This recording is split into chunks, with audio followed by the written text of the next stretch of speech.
ইনকিলাব মঞ্চের মুখপাত্র শহীদ শরীফ ওসমান হাদির হত্যাকারীদের গ্রেফতারের দাবিতে ইনকিলাব মঞ্চের বিক্ষোভ মিছিলটি জাতীয় জাদুঘরের সামনে থেকে শুরু হয়ে টিএসসি হয়ে তাদের যে গন্তব্য শহীদ মিনার সেদিকে এগিয়ে যাচ্ছে। যেমনটা দেখতে পাচ্ছেন যে ব্যাপক সংখ্যক ছাত্র জনতা আজকের এই মিছিলটিতে উপস্থিত হয়েছে এবং বিভিন্ন স্লোগান দিয়ে পুরো বিক্ষোভ মিছিলটি উত্তপ্ত করে রেখেছে। আপনাদের যদি একটি জানিয়ে রাখি, গত 12 ডিসেম্বর শহীদ শরীফ ওসমান হাদি আততায়ীর গুলিতে গুরুতর আহত হন এবং কয়েকদিন চিকিৎসার পর সিঙ্গাপুরে তিনি তার শেষ নিঃশ্বাস ত্যাগ করেন। এরপর গত শনিবার তাকে মানিক এভিনিউয়ে তার জানাজা শেষে তাকে দাফন করা হয় ঢাকা বিশ্ববিদ্যালয়ের কেন্দ্রীয় মসজিদের পাশেই। এবং এখন পর্যন্ত ওই হত্যাকাণ্ডের সাথে যারা জড়িত রয়েছে তাদেরকে মূল যে হত্যাকারী তাদেরকে গ্রেফতার করতে পারেনি আইন শৃঙ্খলা বাহিনী। বেশ কয়েকদিন সামাজিক যোগাযোগ মাধ্যম সহ আমরা গণমাধ্যমে দেখেছি যে এই হত্যাকাণ্ডের সাথে যারা জড়িত তারা ভারতে পালিয়ে গেছেন এবং আজকে কিছুক্ষণ পূর্বেই স্বরাষ্ট্র উপদেষ্টা তিনি বলেছেন যে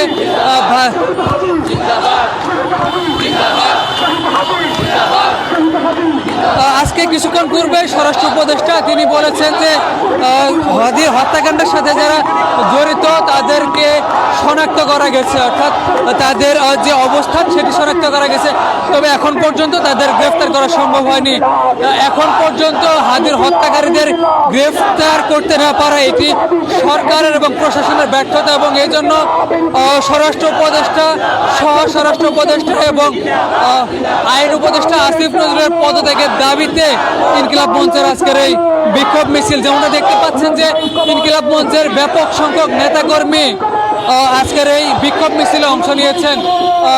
জাতীয় জাদুঘরের সামনে থেকে মিছিলটি শুরু হয় এবং টিএসসি হয়ে তাদের যে গন্তব্য শহীদ মিনার সেদিকে মিছিলটি এগিয়ে যাচ্ছে।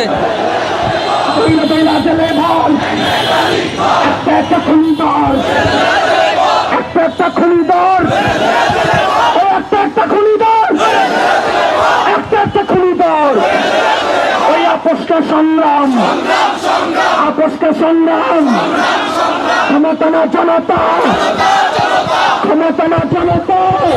দেখতে পাচ্ছেন যে ইনকিলাব মঞ্চের ব্যাপক সংখ্যক নেতাকর্মী এই বিক্ষোভ মিছিলটি নিয়ে তাদের যে গন্তব্যস্থল শহীদ মিনার সেদিকে যাচ্ছে। স্বরাষ্ট্র উপদেষ্টা আইন উপদেষ্টার পদত্যাগের দাবিতে আজকের এই বিক্ষোভ মিছিল।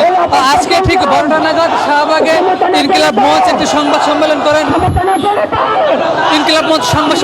সেখানে তারা দাবি করেন যে আগামী 24 ঘন্টার মধ্যে ইনকিলাব মঞ্চের মুখপাত্র শরীফ ওসমান হাদির হত্যাকারীদের গ্রেফতার করতে হবে এবং আসন্ন যে জাতীয় সংসদ নির্বাচন এই নির্বাচনের পূর্বেই এই হত্যাকাণ্ডের বিচার করতে হবে।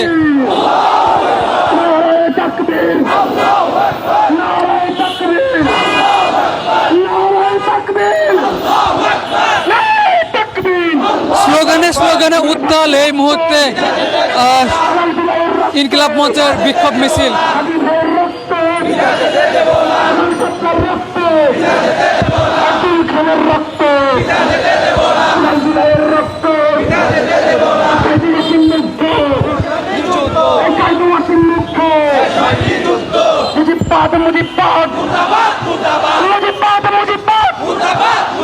इनकलाब इनकलाब मुजिबाद मुजिबाद इनकलाब इनकलाब इनकलाब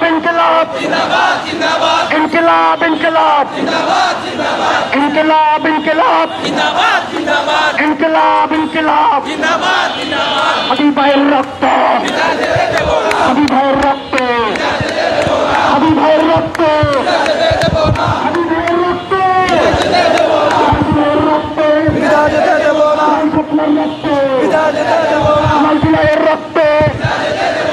লাল শাপলার রক্ত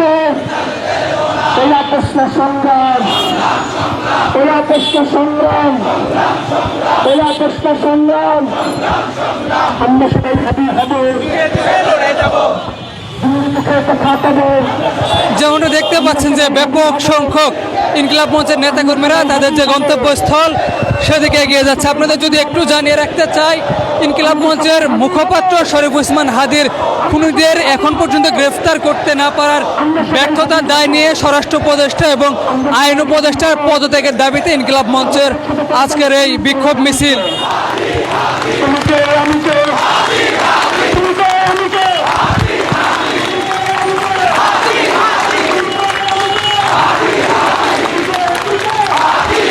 তুমি কে, আমি কে?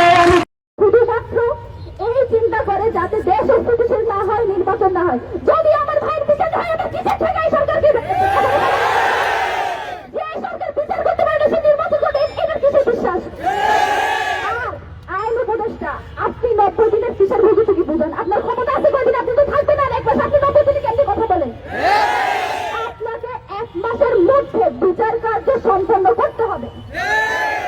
একই সাথে যে খুনিরা শুধুমাত্র সুতার ফয়সাল, সে একেবারে শেষ ঘটি, যে শেষ কার্য ঘটিয়েছে এই ঘটনায় স্পষ্টত রাষ্ট্রের একটা অংশ যারা এখনো পর্যন্ত ভারত এবং আওয়ামী লীগের পারপাস করে তারা এই কাজ ঘটিয়েছিল। তাদেরকে যত দ্রুত সম্ভব, এই যে মিলিটারি ইন্টেলিজেন্স, তাদের কাছে সব তথ্য ছিল। আমার ভাইকে তারা খুন করবে, তারা কিভাবে ছাড়া পেয়েছে, তারা যে ইনকিলাব কালচারাল সেন্টার আসছে, সব তথ্য তাদের কাছে ছিল। তারপরে তারা এই কাণ্ড ঘটতে দিয়েছে। তার দায় তাদেরকে নিয়ে এখনো পর্যন্ত যে আওয়ামী দূষণরা এই সব কার্য ঘটাচ্ছে, তাদেরকে অতি দ্রুত গ্রেপ্তার করতে হবে। এই ব্যাপারে কোনো সুশীলতা মানি না। আমরা এখনো পর্যন্ত স্থির আছি। বাংলাদেশের জনগণ মুখিয়ে আছে কখন ইনকিলাব মঞ্চ ঘোষণা দিবে এবং তারা রাজপথে নেমে এসে যা পারে তাই করবে। আমরা সেটা দেখে দিচ্ছি। তার মানে এই না যে আমরা শেষ পর্যন্ত দেখে যাবো যে আপনারা কি করেন। আজকেও বাংলাদেশে বিভিন্ন জায়গায় হত্যা হচ্ছে, বিভিন্ন জায়গায় গুলি করে মানুষকে মেরে ফেলা হচ্ছে। যে সরকার স্থিতিশীল দেশ রাখতে পারছে না, তো স্থিতিশীলতার দোহাই দিয়ে আমরা কি সব আটকে রাখবো? আমার কোনো ঠেকা নাই যে আপনারা আমি সরকারে বসে রাখবো। লেখায় বের করবে এই সরকারের যে এই সব ব্যাপারে কোনো সুশীলতা হবে না। যতদিন পর্যন্ত না আমার ভাইয়ের বিচার হবে, আমার আপনাদের সাথে কোনো সুশীলতা নাই। আমার যা হারানোর আমি হারাই ফেলছি, এখন আমার সরকার নিয়ে চিন্তা ভাবনা করার কোনো দরকার নেই। আমাদের বিচার লাগবে এবং সেটা নির্বাচনের আগে, এবং সেটা 1 মাসের মধ্যে।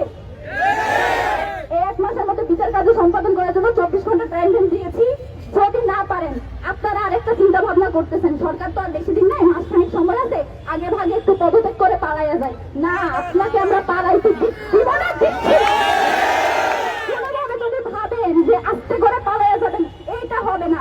আপনি যাবেন, যাওয়ার আগে বলে যাইতে হবে যে এখানে কে আপনাকে কাজ করতে দেয় না, কার কারণে কাজ করতে পারে না, কার সাথে লিয়াজু করে আপনি এইসব কাজ করতে পারেন।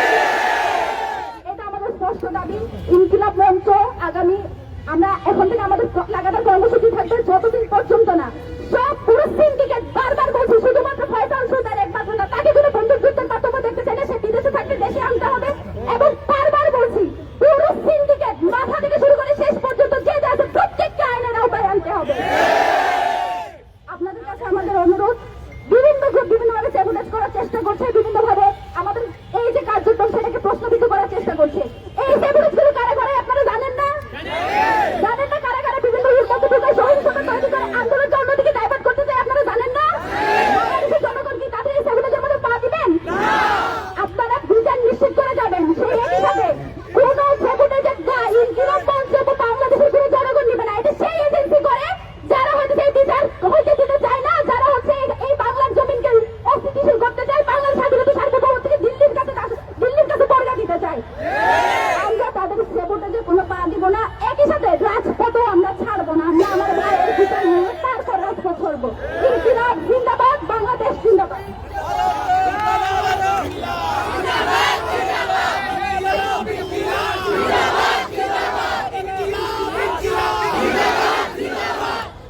বন্ধুগণ, এই মুহূর্তে আপনাদের সামনে সংক্ষিপ্ত বক্তব্য রাখার জন্য অনুরোধ করছি ইনকিলাব মঞ্চের আসাদুজ্জামান ভাইকে সংক্ষিপ্ত বক্তব্য রাখার জন্য অনুরোধ করছি।